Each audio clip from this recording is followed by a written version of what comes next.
ప్రస్తుతం దేశంలో వరుసగా మూడోసారి అధికారంలోకి రావడం కష్టంగా ఉందని బీఆర్ఎస్ నేత కేటీఆర్ అన్నారు. అలాంటి కేవలం 14 సీట్ల స్వల్ప తేడాతో అధికారం కోల్పోయామని చెప్పారు. త్వరలోని స్టేషన్ గన్పూర్లో ఉప ఎన్నికలు వస్తున్నాయని ఆశాభావం వ్యక్తం చేశారు. తెలంగాణ భవన్లో జరిగిన చేరికల కార్యక్రమంలో కేటీఆర్ మాట్లాడారు. త్వరలోనే స్టేషన్ గన్పూర్ నియోజకవర్గానికి ఉప ఎన్నిక వస్తుందని బీఆర్ఎస్ కార్యనిర్వాహక అధ్యక్షుడు కేటీఆర్ జోసన్ చెప్పారు. ఈ ఉప ఎన్నికల్లో బీఆర్ఎస్ నుంచి రాజయ్య గెలుపు ఖాయమని ఆశాభావం వ్యక్తం చేశారు. హైకోర్టులో తీర్పు సానుకూలంగా వస్తుందని ఆశిస్తున్నామని అన్నారు. మిగతా వాళ్లపై నేరుగా సుప్రీంకోర్టుకు వెళ్లేందుకు ఆలోచిస్తున్నామని పేర్కొన్నారు. హైదరాబాద్ లోని తెలంగాణ భవన్ లో జరిగిన చేరికల కార్యక్రమంలో కేటీఆర్ మాట్లాడారు. ఈ కార్యక్రమంలో ఎమ్మెల్యే పల్లా రాజేశ్వరరెడ్డి, మాజీ ఉప ముఖ్యమంత్రి రాజయ్య తదితరులు పాల్గొన్నారు. కొంతమంది వ్యక్తులు బీఆర్ఎస్ కండువాను కప్పుకున్నారు. ఈ సందర్భంగా కేటీఆర్ మాట్లాడుతూ సభాపతి రాజకీయ పక్షపాతం చూపిస్తూ ఫిరాయింపులపై నిర్ణయం తీసుకోవడం లేదని పేర్కొన్నారు. ప్రస్తుతం దేశంలో వరుసగా మూడోసారి అధికారంలోకి రావడం కష్టంగా ఉందన్నారు.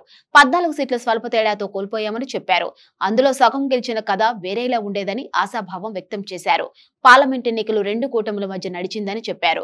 గత ఎన్నికల ఓటమితో బాధపడవలసిన అవసరం లేదన్నారు. రాష్ట్ర వ్యాప్తంగా ప్రజలు కాంగ్రెస్ అబద్దాల హామీలకు మోసపోయారని వాపోయారు.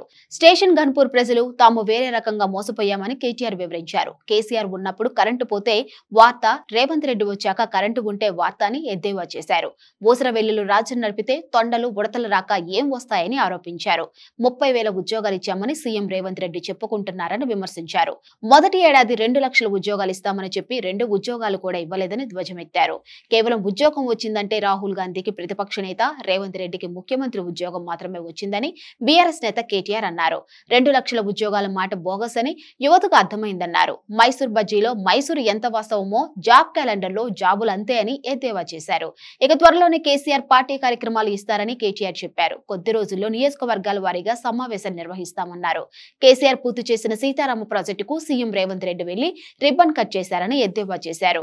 డిప్యూటీ సీఎం భట్టి విక్రమార్క చెప్పినట్లు 75 కోట్లతో 1.5 లక్షల ఎకరాలకు నీరిచ్చే మాట వాస్తవం అయితే ఇక నుంచి అన్ని ప్రాజెక్టులకు అలాగే చేయాలని కోరారు.